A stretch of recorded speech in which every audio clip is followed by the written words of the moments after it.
The broadcast is now starting. All attendees are in listen-only mode. Good afternoon, everyone, and welcome to today's webinar on academic entrepreneurs and entrepreneurs' life, creating, developing, and funding startups in a university setting.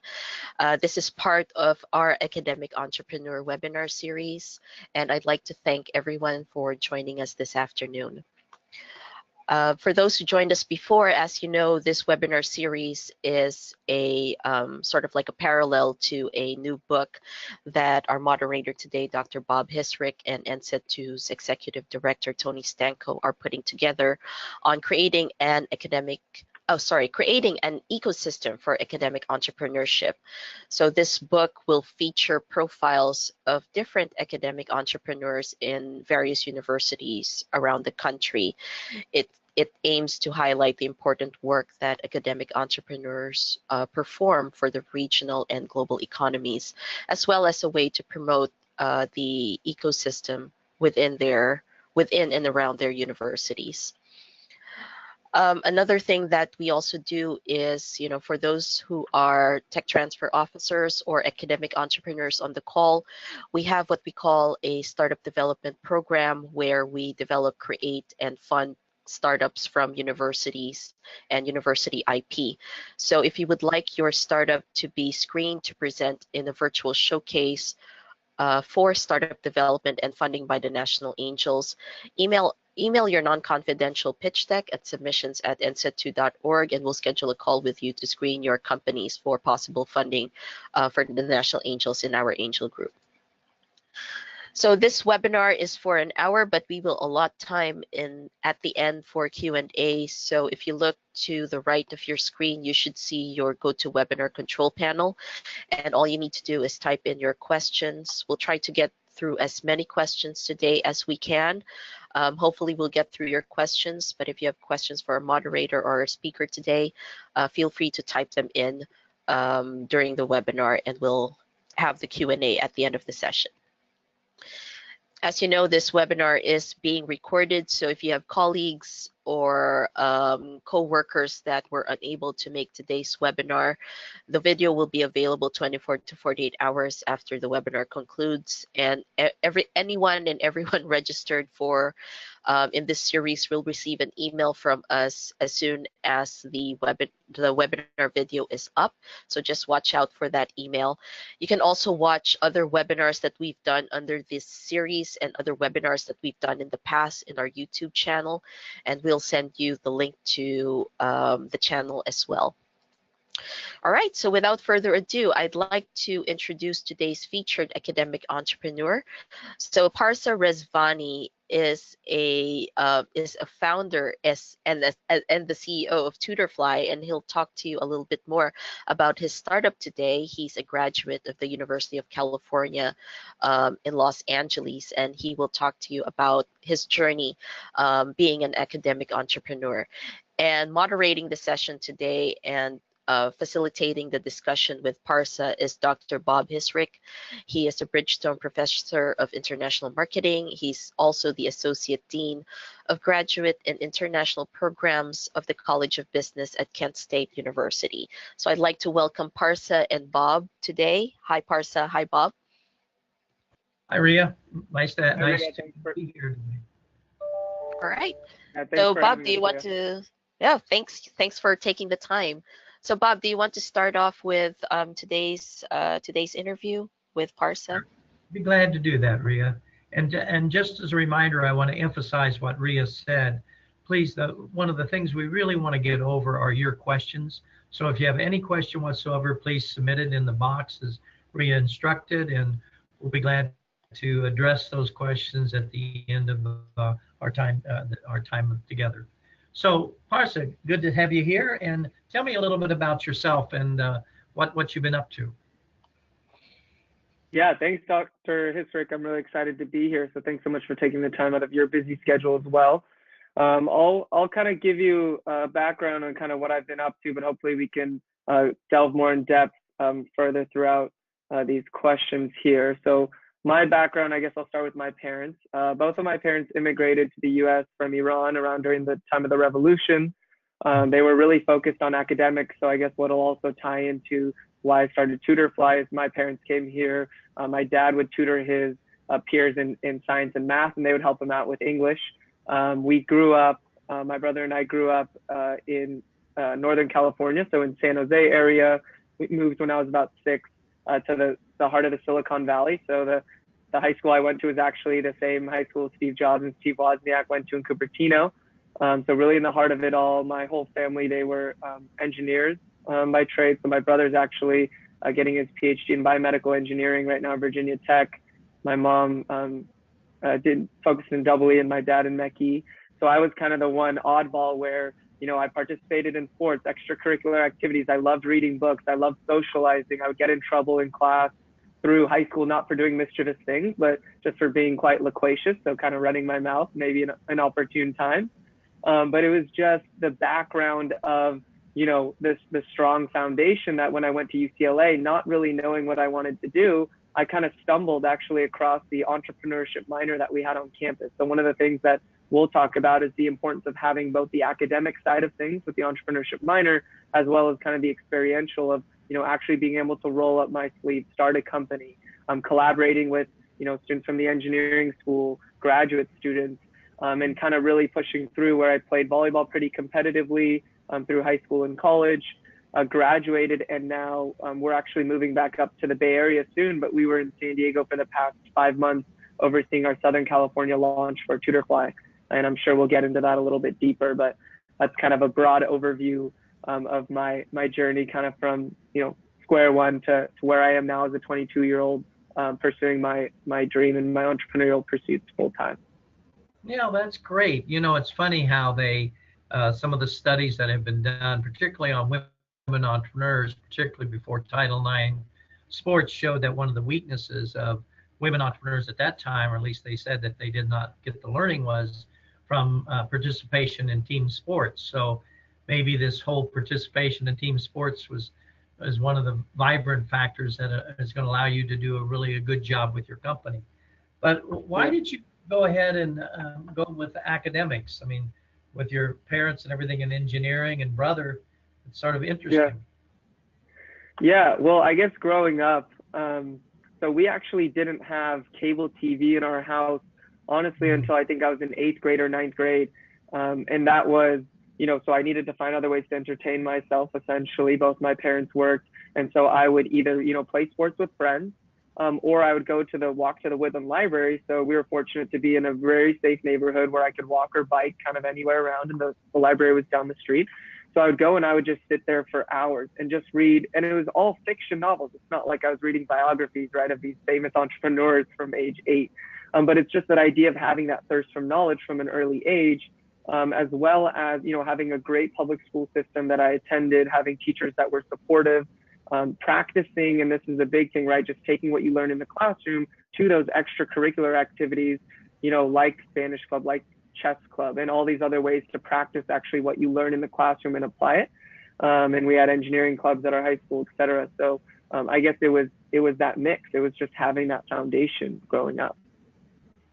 Yeah, that really provides a great background. A lot of people attribute to their success, at least in their startup and the way they go through their career path, is because of that background. And obviously you had a good one, particularly with very educated parents who wanted you to have the same kind of situation when you grew up as well. But the interesting thing, I think, more importantly in terms of all that is the fact that you're an academic and then you thought about becoming an entrepreneur. So what led you to this role besides perhaps your undergraduate education? Yeah, so it was a mix of different points, I would say. So the first is, you know, deciding junior year of college. That's when I had the idea, the impetus for starting Tutorfly, which, to kind of rewind a little bit, it was January 1st, 2017. I tutored 3 students in high school. That's how I made money. And so the third student that I tutored, he was the third one who texted me saying, you know, Happy New Year, Partha. I just wanted to let you know that I've also turned around and started tutoring as well. And this was, right, the baby 5th grader that I was tutoring when I was in high school is now all grown up, also tutoring younger students. And then part of that was also, you know, the landslide of also remembering, hey, my dad really took advantage of peer tutoring as well as having a personal, really apprenticing with the problem myself of, we paid for tutoring when I was in high school. It didn't quite work, wasn't really worth the money. And then I just, had study groups with peers or self-studied and kind of connected with students my age to really pursue that. So then it was, okay, the problem is there, did some research into the market, but also, well, do I want to spend time recruiting for internships, right? This is my junior year in college. There's a lot of pressure, to work, go into finance or banking or wherever you go into, you need an internship for summer. And the time was kind of running out for that. But it was also, where can I learn the most?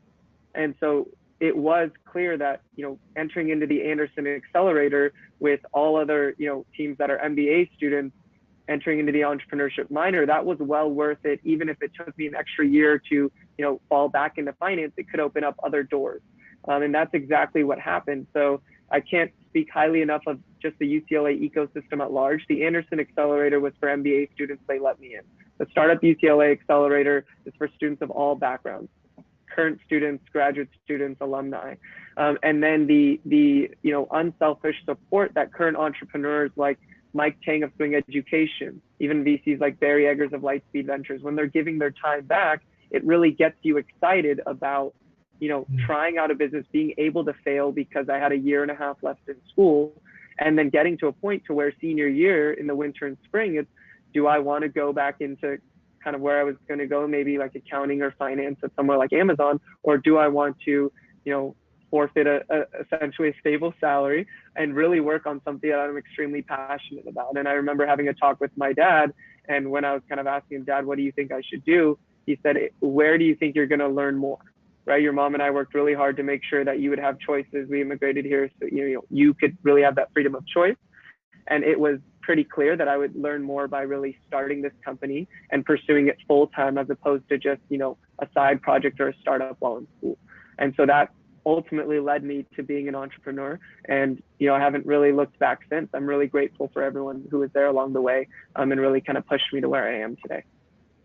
Yeah, that's always the case. You get so much advice and influence. Let me explore a little bit with you what happened in your accelerator experience, because Sure. I think that is one of the things that are occurring more frequently at universities than perhaps any other kind of thing in the ecosystem. So share with me a little bit what that experience was like and how that occurred. Sure. So actually, I remember it was winter break in 2017. So I had the idea for Tutorfly January 1st, 2017. I think it was January 5th or so, right before our next quarter started at UCLA. I got a blast from the Entrepreneurship minor. So Ms. Munguia sent out an email saying, this is our inaugural Anderson Accelerator. We're going to let in a select few undergraduates. If you have an idea, let us know. And I actually remember I was going to go to Grant Park near my house and play basketball with some of my friends that I hadn't seen in a couple of years. We were in college all over the country. I was like, should I fill this out and be 6 minutes late, or should I just go? I was like back and forth. Okay, I'll just fill it out. Filled it out. Didn't think about it twice. Went to play basketball. And then, 2 days later, congratulations, you've been accepted. We like your idea. Come in and talk. And so I showed up, and it was 2 current MBA students. So, they're like in their late 20s, and they absolutely ripped the idea, right? So peer tutoring so competitive. Why do you want to do this? Why not just go with your current job? Here's everything that's wrong with your idea. And I didn't even really get a word. It was just kind of riling on me there. And so I was walking away kind of thinking, well, are they going to remove me from the program? And then they shot me a text saying, are you still going to come back tomorrow? And I was like, yeah, I mean, I'd love to. And so I think that's where it bakes in, where in sports, you just get beat down so many times and you have to get up. It's the same way at the beginning of the entrepreneurial journey, and having to balance, a full course load with the Anderson Accelerator, which was 1 or 2 nights in a week. We'd come in for a workshop. It was kind of like a abridged version of an MBA. I would call it that. And that led into the Startup UCLA Accelerator the following summer of 2017, where that was 10 weeks of, 12 to 15-hour days on campus, where we would just show up at 8 a.m. and, work till like midnight, walk home to the apartments and just repeat. So it was a nice gradual kind of curve there. And that's why I love kind of the idea of accelerator programs within the university setting. Yeah, I think they're very, very helpful, and it adds a little bit more value when they have the kinds of seminars and training things that you need, and and the expertise of the individuals there that can help you move forward. Did the accelerator provide any cash if you needed it, or was that not their role? Yeah, so the Anderson Accelerator, again, is the inaugural accelerator. So that one was kind of just getting kicked off. But the Startup UCLA Accelerator that's been around for years, that was incredible. So what they did was they actually gave us $5,000. So it's not like it was a huge amount, but they didn't take any equity in the company.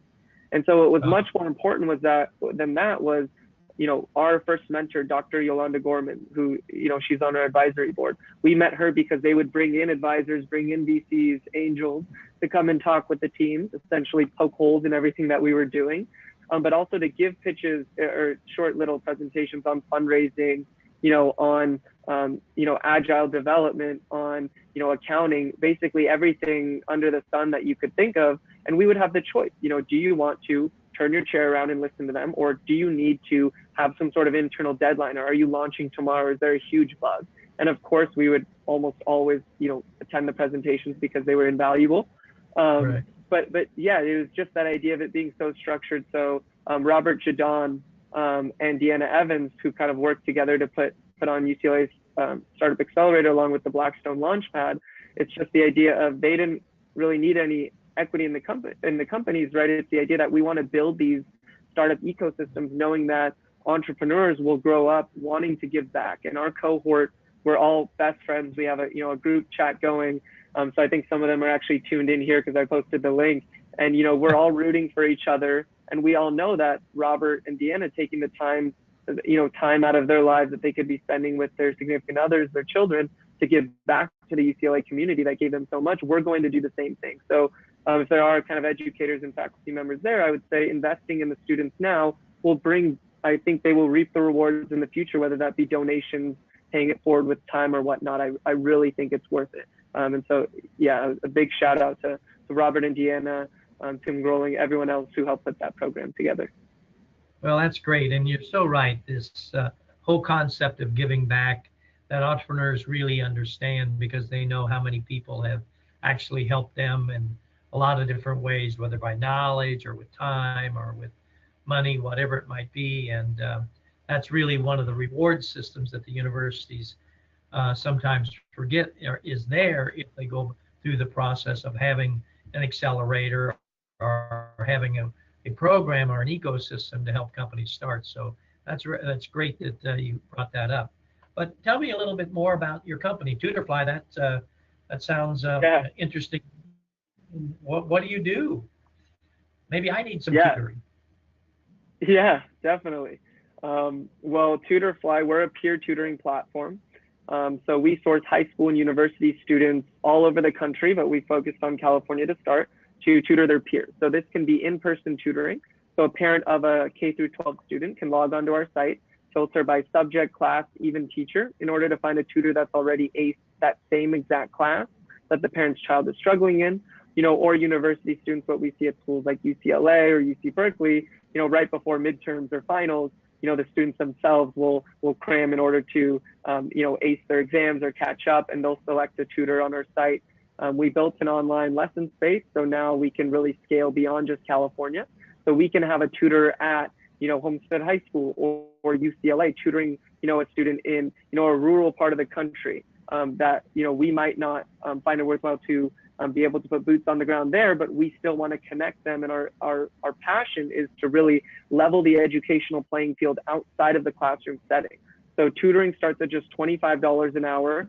20% of our tutors actually volunteer their time to fund either free tutoring for low-income students, raise money for the charities of their choice, raise money for their PTA groups on campus or their foundations. So it's the idea of being a social enterprise, that social impact, and wanting to positively impact local communities everywhere we go. That's really ingrained in the DNA of our tight-knit team as well. And so that's something, again, even as we scale through 2019 nationwide, is that we really want to keep intact and ingrained within our mission. So how do you make sure the tutors are going to be the quality that you need? If I'm going to hire someone, no matter even if it's for a very low rate, as you're speaking of, I want to make sure I get someone who knows what they're doing. So how do you make sure that occurs?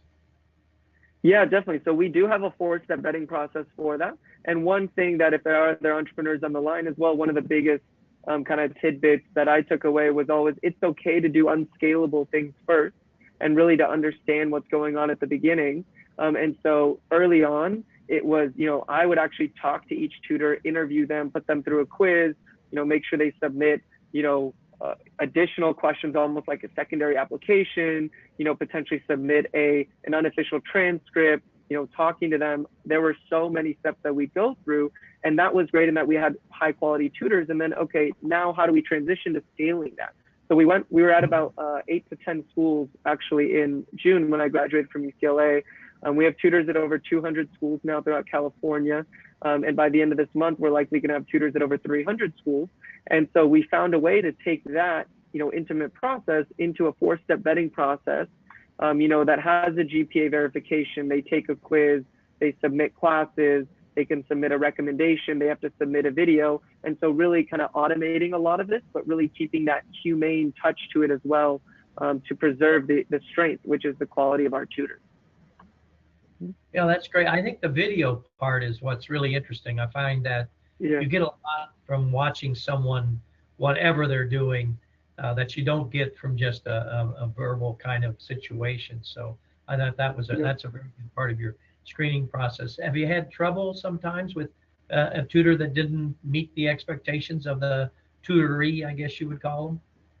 Yeah, definitely. So, I mean, we've had kind of all sorts of things where people would apply and they, wouldn't necessarily get every quiz question right, which is, did you watch the video or look at the PowerPoint and, answer, did you get the kind of easier questions wrong in terms of it's almost, just regurgitating what was there versus, not necessarily qualified on paper, versus really qualified on paper, but not really being able to be extremely personable, which is important. The individualized learning, the one-on-one peer tutoring.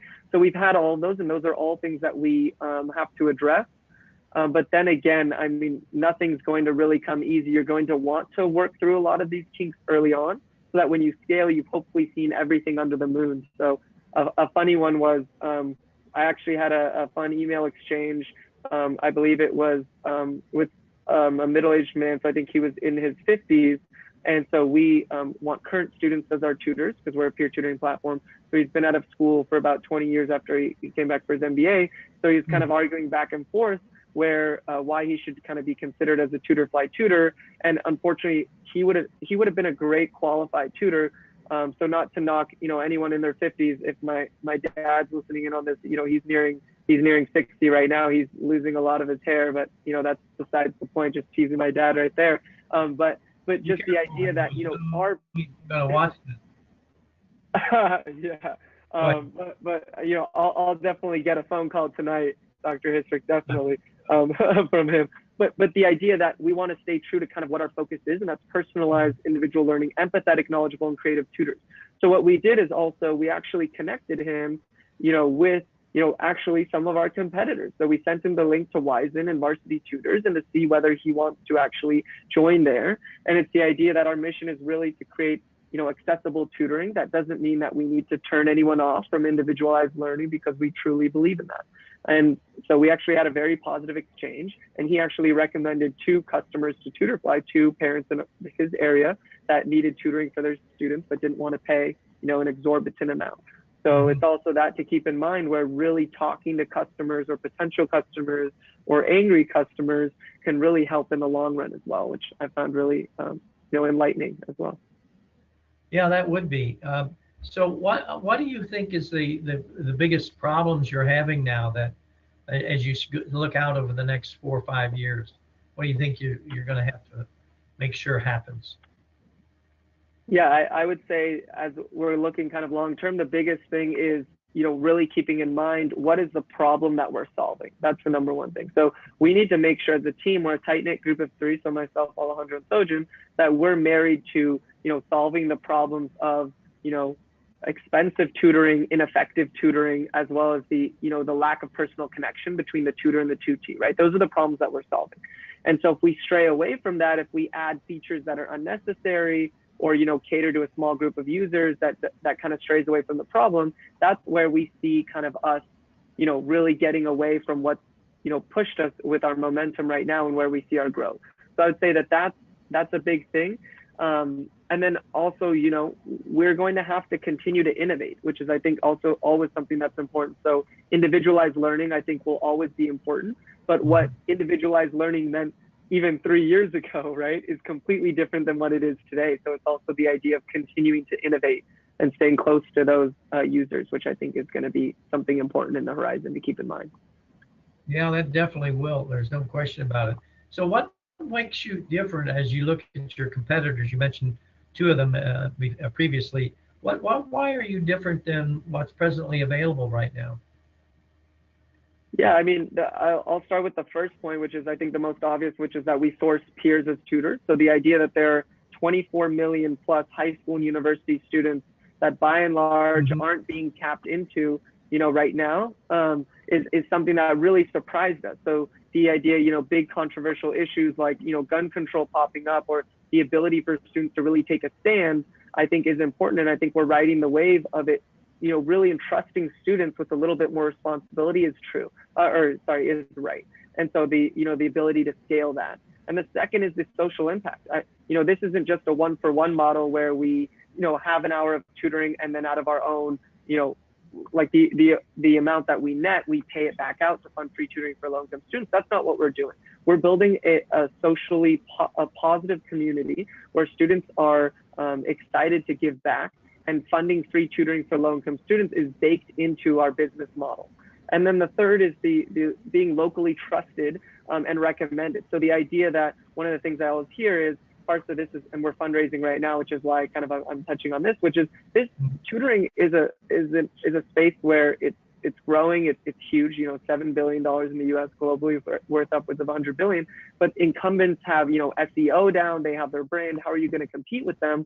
Well, really cutting kind of to the core of remember what our users want and what are the problems: ineffective tutoring, expensive tutoring, right? So hitting both of those on the head, and then seeing, well, local teachers, students, charities, PTA groups recommending Tutorfly, and you're going to go with, our users going to go with a personal recommendation from someone they know, still, as opposed to what pops up, on their search feed over and over again. And so we're seeing that the number one way that people find tutors is through personal recommendations. So really the relationships that we build and the social impact is actually helping us long term to really combat that and really cut to the root of that. So by the way, Dr. Histrick, I warned you, right, that I was quite garrulous when I was younger in talking. So I'm sorry if that response was a little verbose, but hopefully that answered the question. No, it sure did, and it wasn't that verbose. And I'm just thankful you weren't in any of my classes, and I wouldn't have to worry about that. I'm just kidding. So as you look at it right now, where do you expect to be at the end of 1 year from today? Yes, at the end of 2019, I mean, in terms of, I guess I can just talk about generally in terms of the number of tutors that we want. We're looking to have 10,000 tutors on our platform. And so that's pushing, and we really know at this point kind of where to source high school and university students that are the top students as tutors, and also really how to leverage our tech to get there, and local relationships as well. So that's kind of where we want to push to be at by the end of 2019. And then I think beyond 2019, things change. We will probably pivot a cajillion times between now and then. But beyond 2019, it shouldn't just be, within the US is where we want to kind of take this globally, this idea of personalized peer tutors, individualized learning as well. Yeah, that'll be interesting. That I think you're going to see a whole different kind of methodology when you go overseas in terms of why people use them and how they use them and what you're going to have to do. But if your concept is right, then it definitely is transferable. I'm definitely like global, so I hope that occurs for you, and I hope you be very careful on the first couple of countries you pick, because that'll make a difference in how successful you are. Yes, Dr. Histrick, and I think my invitation, sorry to cut you off, was lost in the mail the past couple of times you've been out of the country. I thought you were going to bring me along with you. We were going to, have some more of these webinars, maybe vacation a little bit outside the US. Maybe next time I'll get the invitation. Well, you never know. You never know. Next time is not a vacation place you want to go to, but I'll keep you in mind for the spring. No question about it. Good. Sounds good. Let's. Now, I think we all understand your company. I think it's got a nice positioning. I think you understand the competition, and I think you're really right on in terms of having quality people who are going to be able to give this information to others so that it can succeed. So how, if you look back and you think about it, what support did the university provide for you? I mean, we're always looking at, how can a university be more supportive? But what support did they give you that you feel really was of value to you as you look at back today? Yeah, so again, as I touched on earlier, I can't speak more highly of what UCLA provided me in the entrepreneurial ecosystem. So I pretty much took advantage of every single opportunity that was available on campus. But I would break it down from a high level if there are kind of individuals in the audience that are thinking about how maybe they're at a smaller school than, UCLA, where we have 30,000 undergraduates at the school. Maybe it's a smaller school. Still, I think the kind of principles are the same, the core principles of needing to have an academic side of teaching entrepreneurship, which, by the way, that's a misconception. I didn't know kind of was out there that entrepreneurship can't be taught. People are just born as entrepreneurs, but it's definitely the principles can be taught. So it's the idea of the academic side of things, as well as kind of the experiential side of things of really providing projects for students to get their feet wet. So specifically at UCLA, we had something called an entrepreneurship minor, which the Anderson School of Management actually, so the Price Center helped put this on, where it was great for us students where we could actually minor and take classes at the business school. And it was fantastic for us, again, because it was, most of the professors who were, teaching MBA students, whether, they wanted to give us the full experience, which is what they said, or whether, they didn't want to spend the time to change their slides because they were busy, which I, think that was the point of it. But we got exactly what the MBA students were getting, and we got graded much easier, right? So the best of both worlds. But it was at a point where, from the academic side of things, I would go into my Management 160 class, venture initiation, and I would learn about the different types of, incorporation. So Delaware C Corp, S Corp, LLC, the idea of taxes and liability, hearing it really in depth for the first time. And this was spring of 2017, right? I would go home. We incorporated in spring of 2017 for Tutorfly. I remember saying, do I incorporate as an LLC or Delaware C Corp? Oh, in class, if we're going to raise money, which we want to, you probably want to be Delaware C Corp, in order to raise that money. And so just being able to learn it in the classroom and then go and really apply it, both sides of that were important. So the idea of applying it, just to list kind of, the myriad of opportunities that we had. So again, I talked about the Anderson Accelerator. There's the Startup UCLA Accelerator, where it's a summer intensive 10-week program. But during the week, they have venture consultants. So for example, Keith Gibson is a venture consultant that everyone loves at UCLA. He started a company, I think a couple of companies in the past. He's kind of in between, almost like an entrepreneur in residence. And anytime you want, you can book a 30-minute slot with him. Maybe it's in between classes. They have an office on campus, and you go in and you pour out your ideas to him, what you're working on. He helps walk you through kind of the things to think about. And then we had the Internet Research Incubator. So Professor Kleinrock spearheaded that. He was one of the co-founders of the internet at UCLA. And so he brought together this hub of technical students, non-technical students, all sorts of projects, and students would get a stipend to work out of the lab, and really bringing together engineering students, business students, everyone under the rainbow. And then there was, a class, Entrepreneurship and Venture Initiation, and I think it was Entrepreneurship and Technology Commercialization, where you would literally look at the laundry list of patents that haven't been commercialized, research what you want to commercialize, work with that professor on campus to commercialize that, and you have the backing of TDG on campus, right, which helps to commercialize technology. So the idea that UCLA hit so many fronts for undergraduates, graduate students, and recent alumni, where everyone could have something that works for them, is something that I think was probably a decade coming, right, planning all of that. But what faculty members can do right now is really create a sense of community in having the MBA students turn around and interact with undergraduates, recent alumni to come back, and individuals like Barry Eggers of Lightspeed Ventures, who every year hosts a barbecue for the Startup UCLA team members and provides advice to young entrepreneurs like myself. Really, that idea of giving back as well, where bringing back successful alumni, which every school has, to really be a part of that ecosystem, is something that I think is very important. Yeah, I think you're right. I think that obviously they really have looked at very carefully at what they have.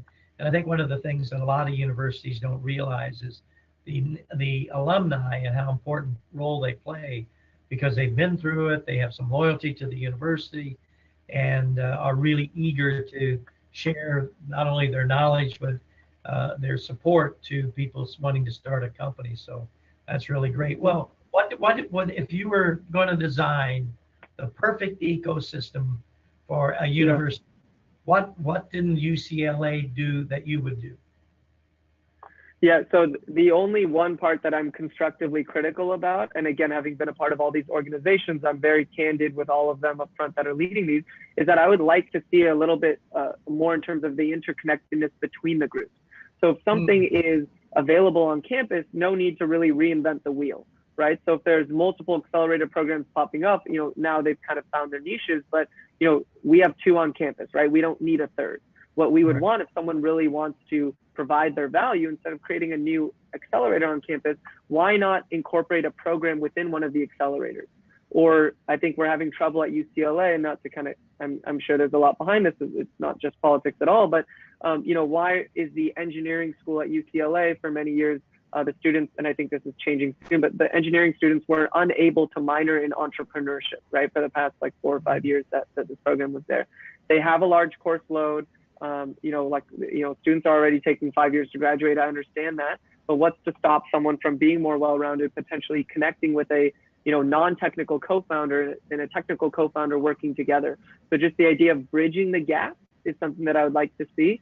But again, this is coming from someone who just reaped the benefits and didn't have to have all of the behind-the-scenes discussions and the planning. So I just want to put that out there as a disclaimer that I'm not being, hopefully not being overly critical. It's just something that would be really nice to see in terms of that collaboration. No, that's one of the problems that I think in this whole thing of developing an ecosystem in a university is the silo mentality of universities, and it's very rare that you see one that doesn't have that. Where if you just want to do it by academic area, then you the engineering school versus the business school versus Yeah. the School of Arts and Sciences. And when you can get something going that allows you to blend all these three schools and their disciplines and the other myriad of schools universities have, then you really have something that makes a difference. And that whole becoming I guess the end result of that, you could call it an entrepreneurial university. And that just hasn't happened yet. So, but I think we're making headway, and hopefully it's things you've shared and other people can see what would work in their particular institutions would make a difference for them to create that at their own university. So Yep. we'll see what happens in the next couple of years, just like you'll see what happens in terms of your own company. So Ria, I think we should let the audience ask some questions. So I'll turn this over to you for Hmm. to move the questions forward so we can answer as many as we can. Sure, we do have a long list now. I'm All right, let's begin. Let's see. Let's see if I can make this work. There you go. All right, this I put first because this is actually kind of fun. So Parsa, what advice would you give your younger self if you can get any younger than 22? There you go. Yeah. I mean, I was gonna say I'm already pretty young here, but I would say is to really kind of reinforce the idea of always finding ways to learn and collaborate. So the idea that junior year, halfway through, I was even toying with the idea that I would rather have something safer in terms of an internship that would fleetingly help me maybe in the interim to put something on my resume, but long term not really delving into my business is something that really scares me. So I don't know where I would be right now.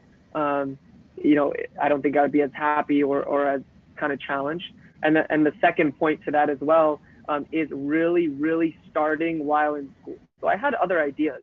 My friend Brian Leiden and I, we've known each other since we were like 3 months old. So pretty much, in the crib, our parents essentially put us together.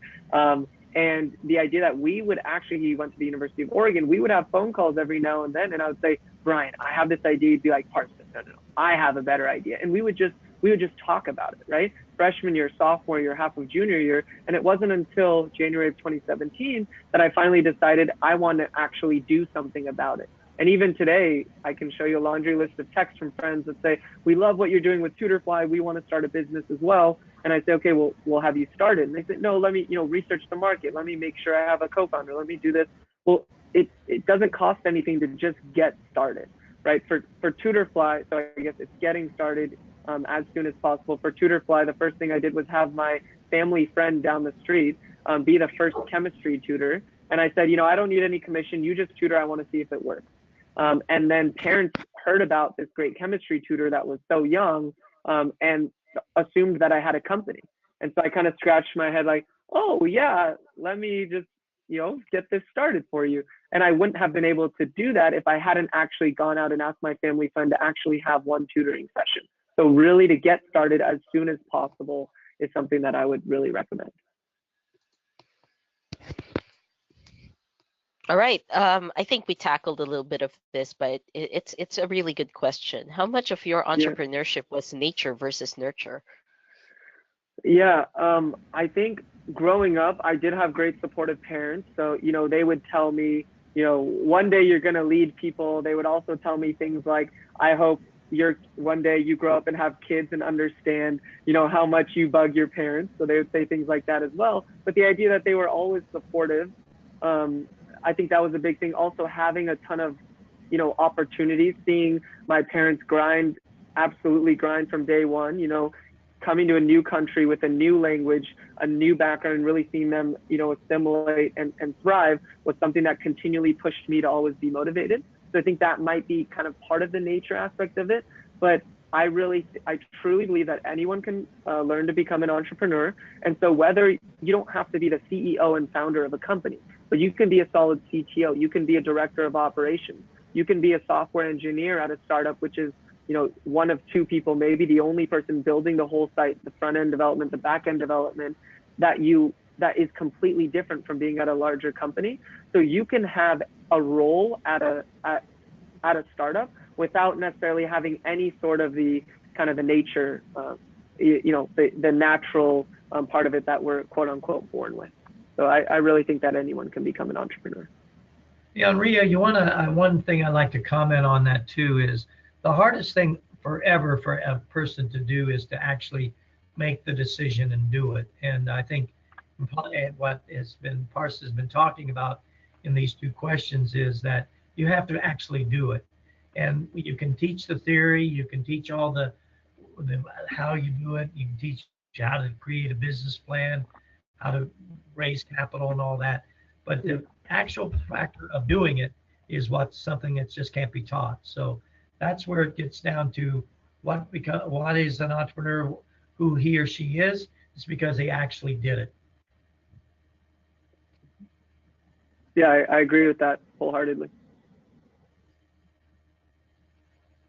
Will you be bringing Tutorfly to Canada? Okay.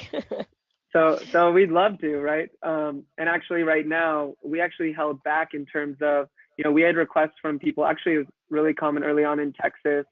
We had requests, and then random parts of New York City. I assume people told family, friends about the power of peers as tutors and Tutorfly. We actually just launched in Denver, kind of on a small scale. So give us a little bit of time. But if you want to drop us a note at info@tutorfly.org, we can definitely help in any way we can. But actually, I'm an avid beach volleyball player, so I met a friend in Hermosa Beach a couple of months ago, and he invited me to come stay with him in Vancouver and to play, some beach volleyball next summer. I think right now it's a little bit cold, and we're a little bit busy right now, but hopefully we can connect. So feel free to drop me a note. All right. For Bob and Parsa, how can smaller universities replicate Parsa's experience to encourage entrepreneurship among their students? Well, I'll start it off, and Parsa can add in through his experience at UCLA. I don't think you need to necessarily be a significantly large university. I think number one is you have to have a commitment from the top, and that someone, whether it's the head of the business school or the head of the engineering school, or hopefully even the president of the university, has to say, we want to create an environment that encourages people to form companies. So I think number one, you have to have that commitment from somewhere at a higher level in the organization. Number two, I think one of the keys is you have to have a source of capital. Like the $5,000 doesn't sound like a lot, but $5,000 to start at a certain stage in a company startup is significant money. So you need to have that startup capital. You can do that through forming a seed fund where you have angel investors come in on a regular basis that can look at this. You can do that through alumni. So there's a lot of ways to set up this capital part. The third thing I think is very important, as actually Parsa was talking about, is the use of alumni. And every university, no matter how big or how small it is, has some alumni that have done well. And every university, no matter what size it is, has some entrepreneurs out there who have appreciated the education they got from their university and could be approached to giving back to starting something else, and then set up a whole mentoring system of your alumni so that every person, every team that, or every person, either one, whether it's a team or a person, can have a mentor, an alumni mentor. And I think those three steps will help a smaller university get started. And obviously it's bigger, and when you're a school like UCLA with 30,000 and all the various faculties and faculties of high quality, it is easier. But I don't think that precludes smaller universities at all. And if you need anything else on that, please email Ria and she'll pass it on to me, and I'll be glad to share some things offline with you as well on how to do that. Because I think it's great to have smaller universities in this game as well. Yeah, and I agree with those points as well. And I'll just kind of add a couple other points as well. The first is an idea that you can piggyback off of others. So if there are larger universities in maybe a metropolitan area nearby, ask them for help in collaborating at the beginning. Second is to really empower students. So obviously I'm biased, partial towards the power of students. So, build an entrepreneurship club on campus. Find the 5 students at the school who are really passionate about it and provide them just on a small scale with the resources to create a club, maybe go on some field trips to, have startup founders speak, stuff like that. And the last thing is really, starting it with classes. So these are ways where you can break even or even make money, right, by having an actual class. Maybe it's just venture initiation or how to start a company. And I'd almost guarantee that if you don't have these classes already at the school, then they'll probably fill up right away, even simply because they're different and they're exciting. And put something like, how to start a company when you're not in Silicon Valley, and just putting the Silicon Valley in the title might, get some people to sign up. So I think there's multiple ways to get started. I agree with Dr. Hisrick. All right. Let's see, time check. So we have 11 minutes left. I think we'll be able to go through the questions.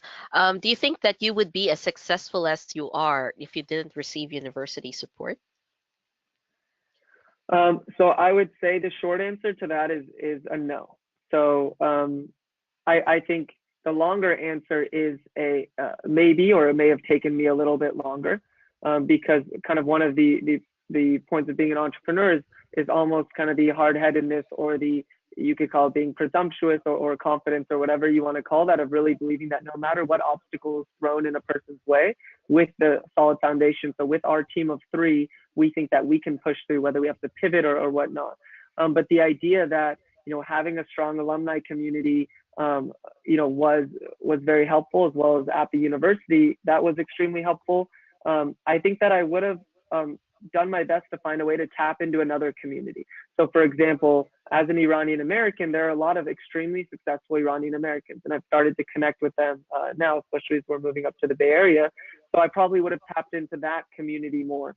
But there are also so many online resources. So all the things I learned at Startup UCLA and at the Accelerator, podcasts like my favorite is Masters of Scale by Reid Hoffman, so the co-founder of LinkedIn.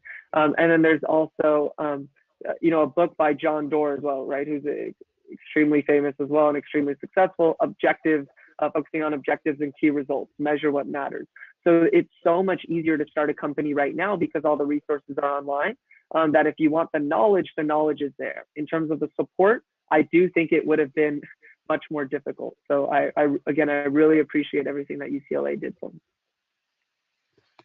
And I think that goes back to, too, some of those comments that Parsa made goes back to the question on smaller universities, because you do have a lot of online resources that you can use and a lot of webinars that are given on all kinds of topics. And then if you can possibly start your courses at a university in just one or two, like venture creation or idea, coming up with an idea and things like that, you'll be amazed at how this mushrooms very quickly into something much bigger. So I think you can get university support in any university. And secondly, I think you're absolutely right, Parsa, that the university does provide a basis for you, but there's hundreds and hundreds and thousands of cases where people have done it without the university. So.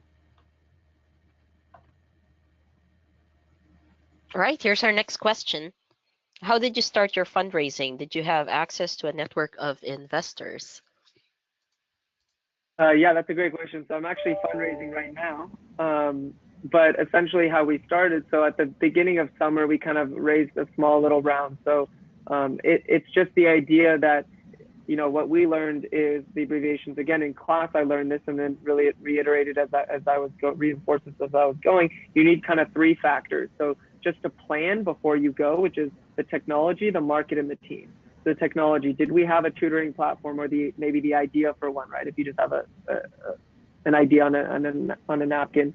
Yes, we had that. We were developing the online lesson space. We have messaging. We have kind of everything that needs to connect the tutor with the tutor. Second is the market, right? The M. So is this a big market? Yes, it's huge. In education, individualized learning, tutoring. The third is the team. So we have a really tight-knit team. So it's three of us right now. Myself kind of on the business side, as well as Alejandro and Sojin kind of building the platform. But it's really important that, you know, we've known each other for years. Sojin and I played volleyball against each other when we were 14, right, since the age of 14. We kept in touch when he went to Berkeley and myself at UCLA. So it's also selling investors on the team, but then also the vision. Where do we want this company to go? What is important to us? What values? And you will pitch to, you know, a ton of people. And you will network with a lot of individuals, and you should start with something that you're very passionate about. So I could really start from volleyball. So I connected with a UCLA alum. I didn't know it was a UCLA alumnus, and it was because we both loved beach volleyball. I connected with others because, you know, my mom met someone, you know, at a conference, and you know, I used her in order to connect with that individual. Or someone really on LinkedIn, you know, wrote an article or gave a talk, and I commented thoughtfully on that. It's going to be really difficult at the get-go. So I was, you know, 22, or I am 22, kind of working on this, but putting in the time, being really genuine with individuals will go a long way. So I didn't just have an access to, okay, Parsa, UCLA didn't just say, here are 100 investors. They all want to give you $5 million. You can go ahead and just call them at your leisure.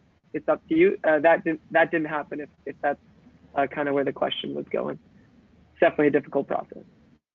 Yeah, and that was really good, Parsa. And you want to remember, let me just tell you that you need to have a lot of stamina in this fundraising effort. You only need one investor in many cases, so don't get discouraged when you get turned down by a lot of different people, because they don't see the value of your idea, or they are interested in investing in something else. But the fact that you want to remember, you have a team, you have the idea and the market, and then you have to have some return on investment, because these people who are investing in you are doing an investment.